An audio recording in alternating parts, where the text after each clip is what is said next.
அப்புறம் வாங்குறோம், நிம்மதியா யூஸ் பண்றோம். ஆனா ஹராமான வழியில என்ன நடக்குது?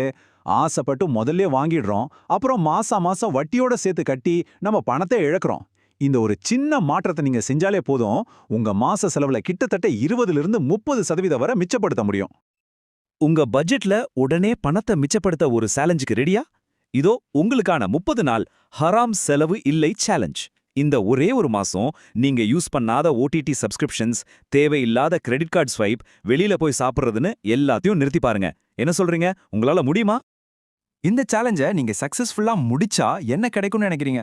சும்மா ஒரு கணக்குக்கு சொல்றேன். மாசத்துக்கு 3000 ரூபாயில இருந்து 10,000 ரூபாய் வரைக்கும் சேமிக்க முடியும். நினைச்சு பாருங்க, அந்த பணம் உங்க ஃபினான்ஷியல் நிலைமையில எவ்வளோ பெரிய மாற்றத்தை கொண்டு வரும். சரி, இப்ப நமக்கு ஒரு சேஃப்டி நெட், அதாவது ஒரு பாதுகாப்பு வலை தேவை. அதுதான் ஹலால் எமர்ஜென்சி ஃபண்ட். திடீர்னு வர்ற ஹாஸ்பிட்டல் செலவு, இல்ல திடீர்னு வேலை போயிடுச்சுன்னா அந்த மாதிரி நேரத்துல வட்டிக்கு கடன் வாங்காம இருக்க இந்த நிதி ரொம்ப ரொம்ப முக்கியம்.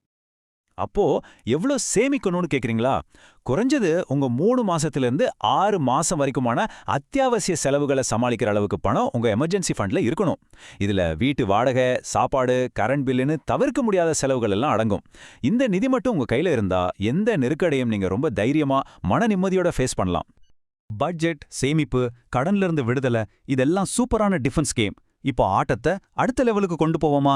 அதாவது நம்ம பணத்தை நமக்காக வேலை செய்ய வைக்கிறது எப்படி, நம்ம செல்வத்தை ஹலாலான வழியில எப்படி பெருக்கிறதுன்னு பார்க்கலாம் வாங்க.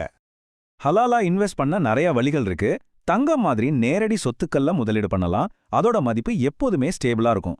ஷரியா சட்டத்துக்கு உட்பட்ட கம்பெனிகளோட பங்குகளை வாங்கலாம். அதாவது வட்டி, மதுபானம் மாதிரி தொழில்கள்ல ஈடுபடாத கம்பெனிகள். எத்திக்கல் மியூச்சுவல் ஃபண்டுகளும் ஒரு நல்ல ஆப்ஷன். இதுக்கு மேல பிபிஎஃப் இல்லனா சுகன்யா சம்ருத்தி யோஜனா மாதிரி வட்டி இல்லாத அரசாங்க ஆதரவு இருக்கிற திட்டங்களும் ரொம்ப நல்ல தேர்வுகள் தான். இந்த நல்ல பழக்கத்தை ஒரு நாள் கூட மிஸ் பண்ணாம இருக்க பெஸ்ட் வழி என்னன்னா, இதை ஆட்டோமேட் பண்றது தான். உங்களுக்கு சம்பளம் வந்த உடனே ஒரு குறிப்பிட்ட தொகை சேமிப்புக்கும், இன்வெஸ்ட்மெண்ட்டுக்கும், தர்மத்துக்கும் ஆட்டோமேட்டிக்கா போற மாதிரி உங்க பேங்க்ல செட் பண்ணிடுங்க. இப்படி செஞ்சுட்டா நம்ம எமோஷனலா எடுக்கிற முடிவுகளை தவிர்த்துட்டு ரொம்ப டிசிப்ளின்டா நம்ம செல்வம் வளர்றதை நாம பார்க்கலாம். கடைசியா நாம புரிஞ்சுக்க வேண்டிய விஷயம் ஒன்னே ஒண்ணுதான். நாம இப்ப பார்த்த இந்த வழிகள் எல்லாம் வெறும் பணத்தை சேமிக்கிற டெக்னிக்ஸ் மட்டும் கிடையாது. இது நமக்கு ஒரு ஃபினான்ஷியல் டிசிப்ளினை கத்துக் கொடுக்குது, ரிபாவுல இருந்து நம்மள பாதுகாக்குது, அதுக்கும் மேல பரக்கத்தோட ஒரு நிம்மதியான நிலையான செல்வத்தை உருவாக்க உதவுது. இந்த விவரத்தை முடிக்கிறதுக்கு முன்னாடியே உங்ககிட்ட ஒரு கேள்வி.